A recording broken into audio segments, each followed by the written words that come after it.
growing up, you had to be writing speeches about your heroes, and I never really knew who to choose for my hero. I always choose stupid heroes like Hillary Duff and the Backstreet Boys and Daryl Dixon. I never really chose a good hero because I didn't really know who my hero was. I wasn't as close to my dad as I wanted to be. He went to Iraq a whole bunch and Qatar and everything, and he was gone a lot, so there was a lot of conflict with that, as most Army kids know. But after he went through what he did, I'm going to pass a picture around and kind of shows what he went through. Everything changed. We got closer, and now he helps me fixing my bed every time I break it. With my math homework, he stays up till 1 o'clock in the morning helping me when I need it. And I just couldn't be more grateful. About a year ago, he had a cut on his foot.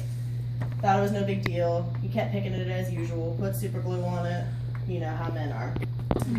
So we didn't think it was a big deal, but one night at 4 o'clock in the morning, he's uncontrollably puking and he can't walk. Of course, we all feel terrible because we didn't take him to the hospital, but I mean, it was just a cut.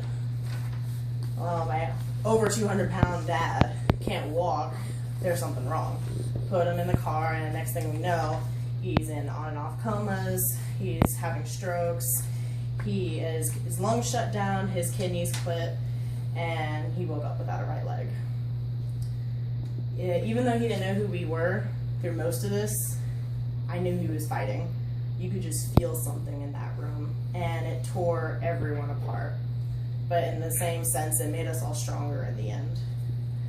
Right before all this, everything was falling apart. No one was close to anyone. We had all the same Army kid problems that every Army kid understands. The stress, the PTSD, everything everyone understands. We were all going through it. But after this happened, it changed everyone. Growing up as a military kid, I constantly have respect for my elders. Of course I lie to my parents every now and then. Of course I tell them to shove it every now and then when I really shouldn't and I should be smacked.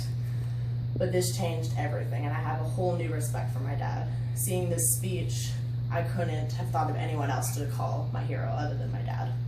He's been in the Army for 23 years, and he's about to retire.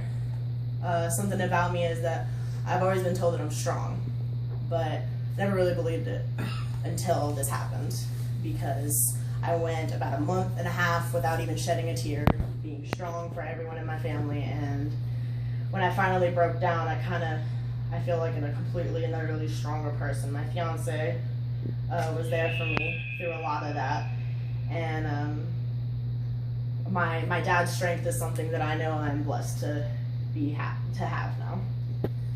It tore us apart, like I said, and it was so fast and so scary, and I feel like this is so important. Why at one part no one else could have been my hero is because even as fast and scary as this was, he still fought with everything that he had.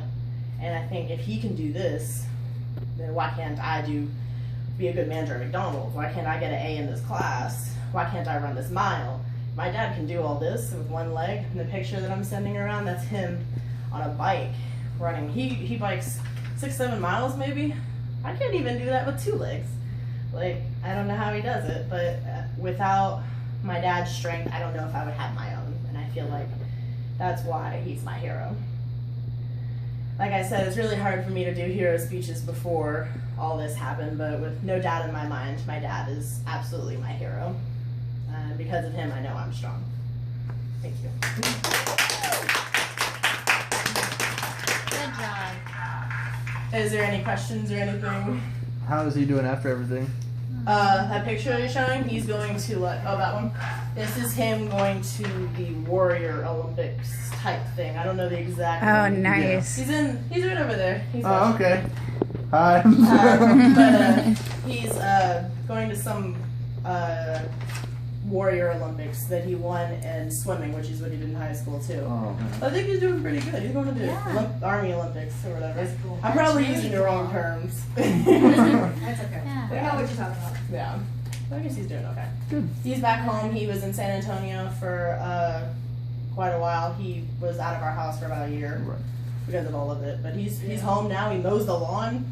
And we have a push mower, but he mows the lawn. He changes the rods on the curtains. He does everything still. That's awesome. Nothing's changed, not really. Nice. Oh, I guess that's it. Probably accomplished more now than he probably did before. Mhm.